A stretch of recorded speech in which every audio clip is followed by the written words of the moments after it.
What's going on, everyone? It's Bales, and welcome back to another episode of AFL Fantasy Head2Head, where we put two players up against each other and we decide who we're going to pick between the two. This is episode 9 of the series. If you haven't checked out the other 8 episodes, make sure you do, either on the YouTube videos or on the podcast, wherever you get your podcasts. So make sure to like, subscribe, and follow all that good stuff across those. Joining me, special guest making his debut on the channel. It is part of the coaches panel. It is Rids. Rids, mate, how you doing? How you going, Bales? Yeah, good, mate. Pre-season, as I've said there, a lot of people really starting to ramp up, which is great, and gets all these good fantasy discussions, which I know you're a big fan of. So, I'm sure it's starting to kick in very much for you as well. Yeah, unfortunately for me, though, the wife doesn't appreciate it as much as what I do, and I tend to speak to other fantasy coaches more than her through this time of the year. So I'll give her your number, mate, and you can discuss it and explain that to her, okay? Yeah, there we go. I'll back you, Rids, that's for sure, because fantasy talk has got to be at the top of the tree, especially for me as well. So, in this episode, we've talked a lot of these episodes have been about the high price premiums because people decide the two. We've had a couple of value ones, but this is going right down to the lowest that we've really been in this series, and it's going to be George Wardlaw and Paddy Dow that we're going to be discussing. So it's going to be really interesting to see with these two, really where we're going to go. So I'll be taking George Wardlaw, and then Rids will be taking Paddy Dow, and sort of we'll have a bit of a chat about these two and see who we pick at the end. So George Wardlaw we'll start off with.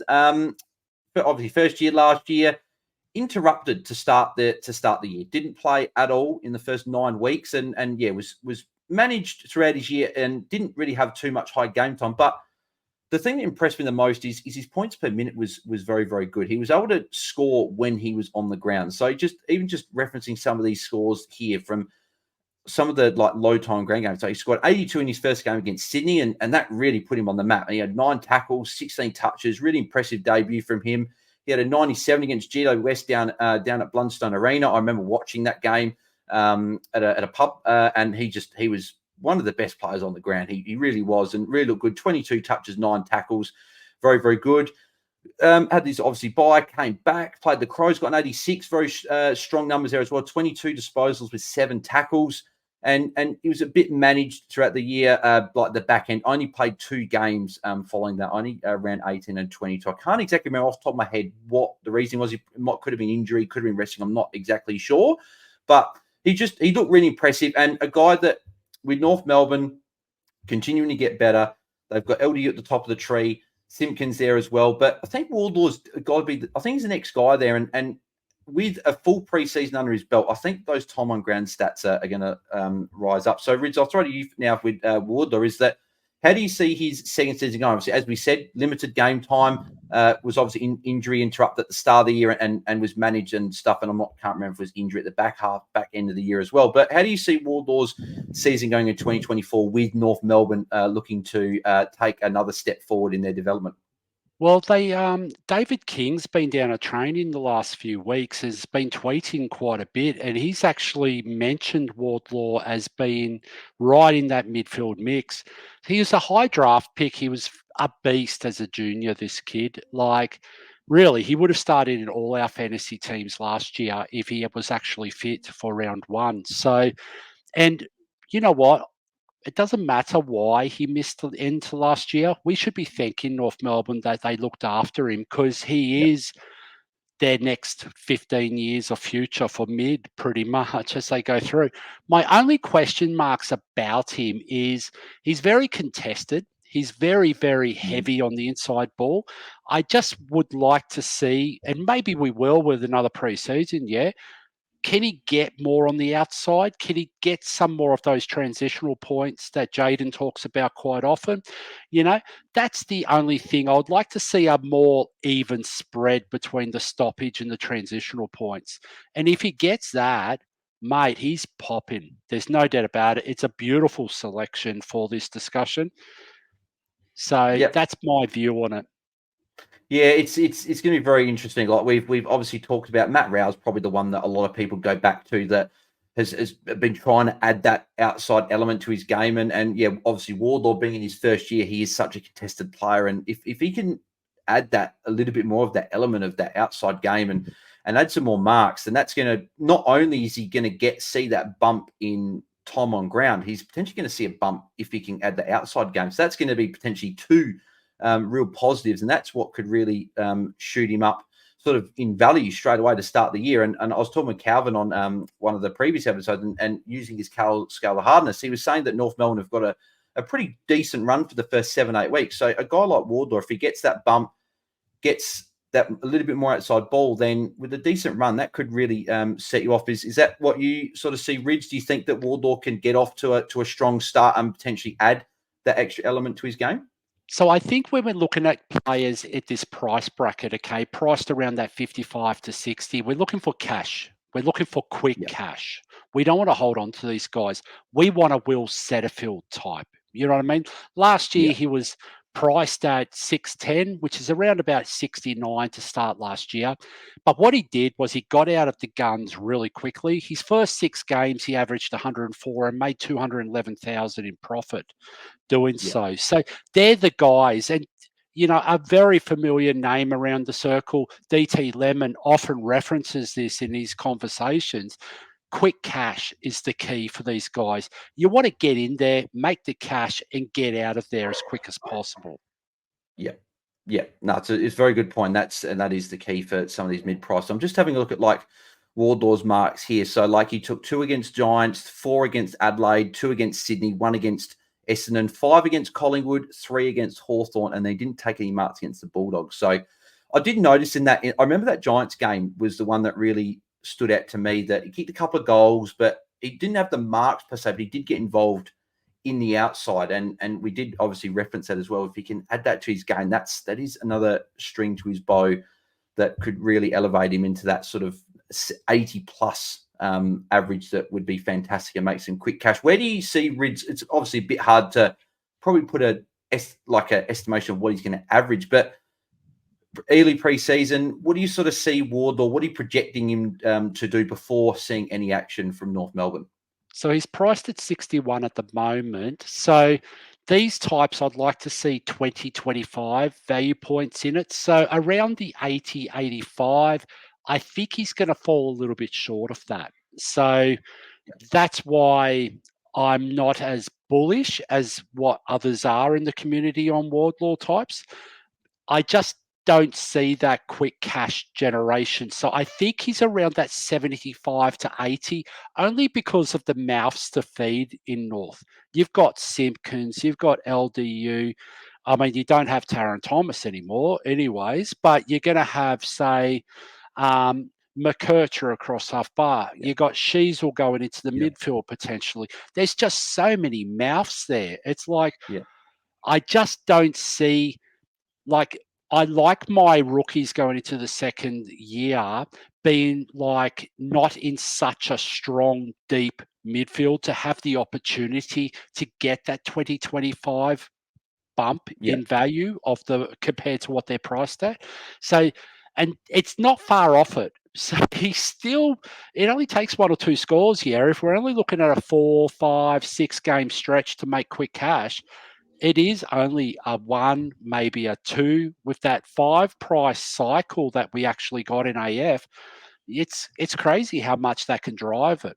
So it's hard though. If we're talking about for the year, I think 75, 80. Is he capable of doing 85 over a 5 or 6 game stretch? 100%. And you know the best thing about it, he's more likely to do that early in the season, because he's fresh. He's he's going to be he didn't have a preseason last year. So he's just coming off a preseason. He's ready to go. He'll be screaming for some action.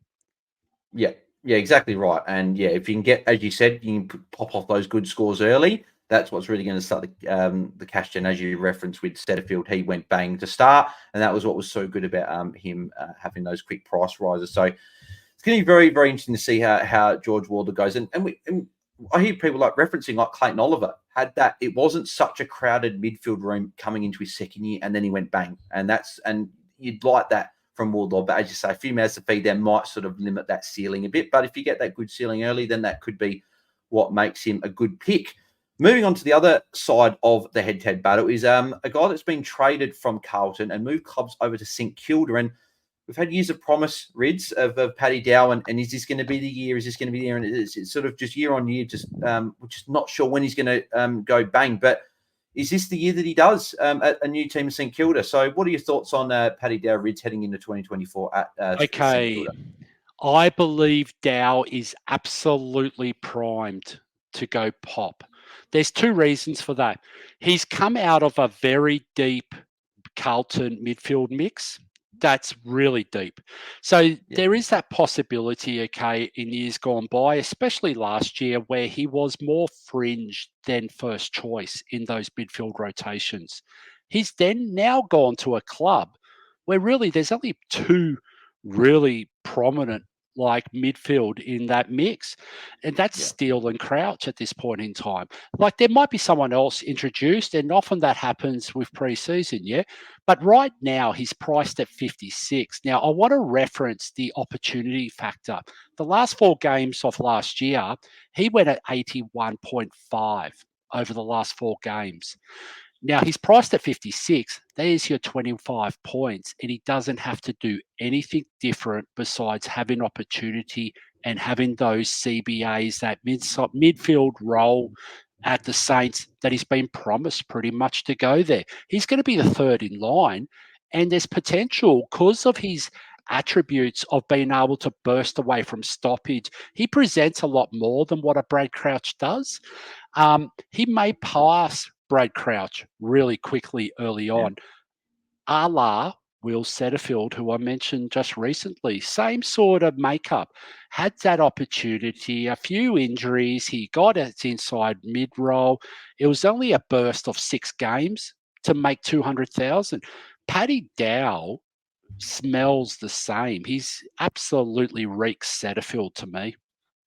yeah. And Dottie will be very, very happy that you're saying all this. His boy, hopefully, he'll be seeing him go big. And yeah, I could see that as well. I think that third midfield spot is definitely open at St Kilda. I think you've Sinclair has gone in at times, but he's so good at halfback and so damaging that maybe St Kilda want him there.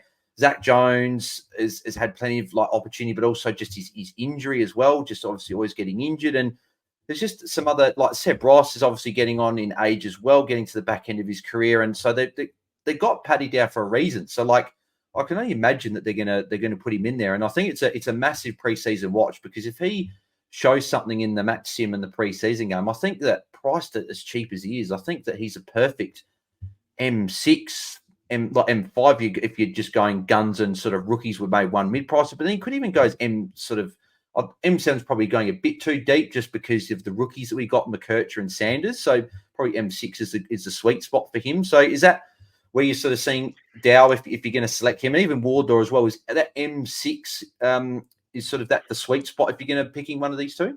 Well, we're looking at best 18, so over four of the first 6 rounds as well of our scoring rounds. So the more of these types deepens your best 18. And then if one Yeah, of those or two of those rookies pop in any given week, you're looking at a pretty decent score in that best 18 round. So I think M6, if you want to go as deep as M7, you have the avenues to do so this year.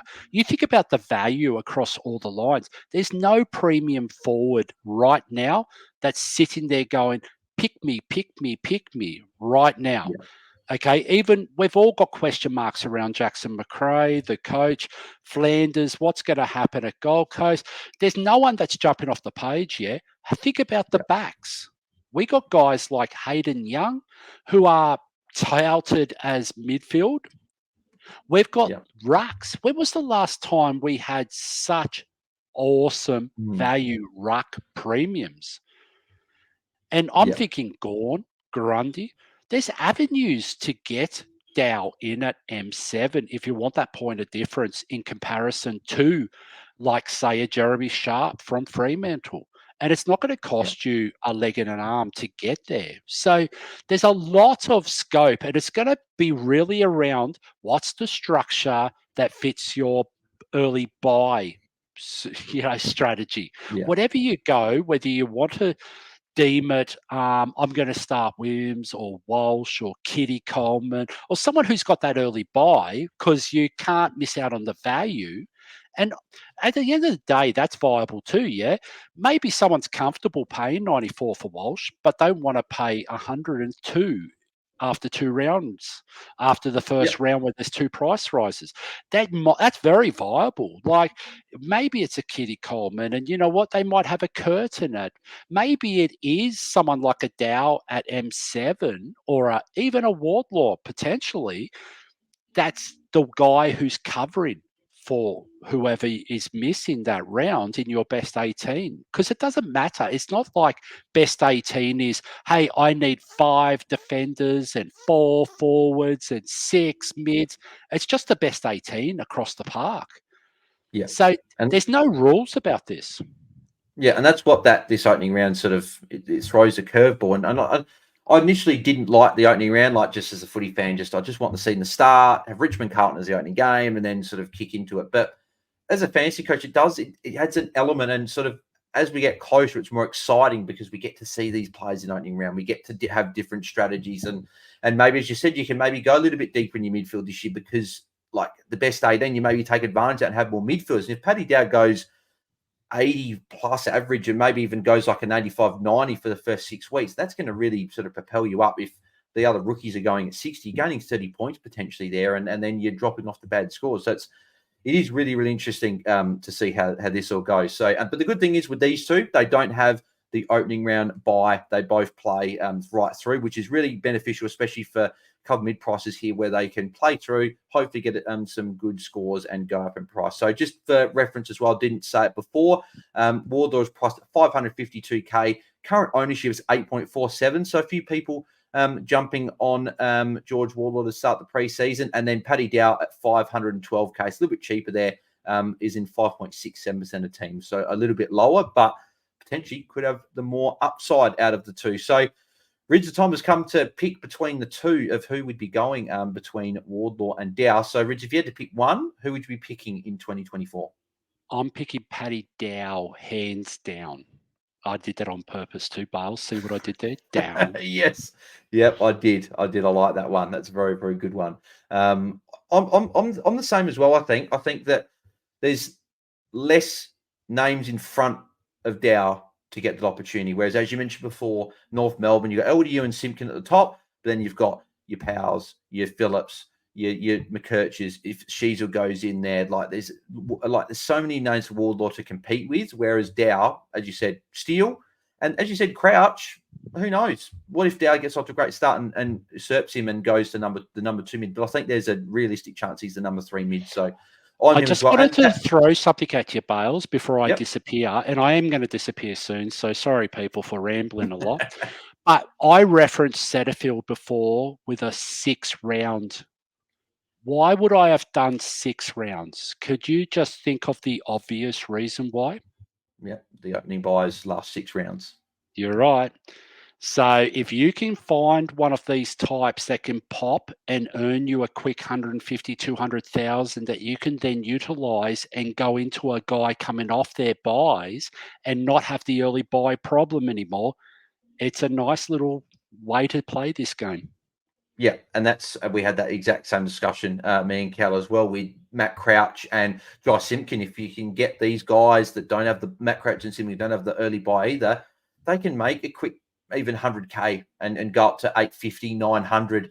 And let's say a Bontempelli or a Dawson or a Goulden or Tom Green drop a little bit in price, then all of a sudden it's not costing you much to jump on. And as you say, the same thing with Dow and Wardlaw. If they can make quick 200k, go up to 750, 800, you're not paying very much at all to get up to a fallen premium. So that's why these two players are really, really fascinating. There's another guy that I was really interested in. Who has the worst opening few rounds is Nick Dacos, and he's the clear number 1 defender in my eyes. Yep. He's got a potential fin tag. He's got a buy. There's a lot of reasons not to pick him right now. Guess what? By round 6, round 7, he's absolutely primed to go jump on, yeah? Yeah, exactly right. And the anticipation is he'll drop in price and could be at 850, 900k, and yeah, it's a perfect switch. So yeah, it's going to be very interesting. Ridge, do you currently have either of these guys in your side at the moment? Can I say I got Dow at M7 right now? There you go. As you were talking about the M7 strategy. So yeah, I don't mind it. I don't currently have either in my side, but they're definitely, if I see something pre-season, it's going to be hard to leave them out. And it could be that play where I put one of them at M6 or, as you say, M7 and go a bit deeper and may bench a Sharp or something like that. So I've definitely got both of them firmly on the watch list. But that's going to do it for another head-to-head episode. If you let us know in the comments below what you guys think of George Wardlaw and Paddy Dow in the comments below. And if you've got any other questions, well, just chuck them through and we'll answer those. If you haven't subscribed to the channel already, make sure you do as we head towards 2,000 subscribers. And also, if you did like the video, make sure you do leave a like as well. Ridge, mate, thank you very much for jumping on the channel and making your debut. Where can the people find you across the socials, and what can people be expecting with the coaches panel as we gear up for the 2024 season? Well, MJ's poor wife hasn't seen him for the last few weeks with the most relevant 50, most relevant going on, and he's still got a few more weeks to go, so you might hear me across that. I think my Twitter handle is something like RidCP or something like that, but generally you'll find me on the couch watching a bit of cricket and just relaxing after work. That's about it. Yeah, love it. Yeah, make sure you go and give Rids a follow, and then make sure you do get around the coaches panel as well, and sign up to their Patreon as well. I know that they put it in the link for all the description stuff, but yeah, go and support them because fantastic content coming out of all the boys there. But you can find me at BalesDT across the socials as well, and these are obviously available as podcasts as well. So if you're listening on the AFL Fantasy Fanatics podcast, make sure you give us please give us a 5-star rating. That'd be very much appreciated. It does help spread the word for Fantasy Fanatics and get more people involved. So if you can do that, it'd be very much appreciated. But next episode, we have got a couple of interesting players to discuss, some defenders that aren't one's being spoken about, but the other one not as much. And it'll be very interesting to see what certain stats man who could be the special guest with me on the next episode. So I'm looking forward to chat with him about these two defenders. But until that episode, me and Rids, we're out. Cheers.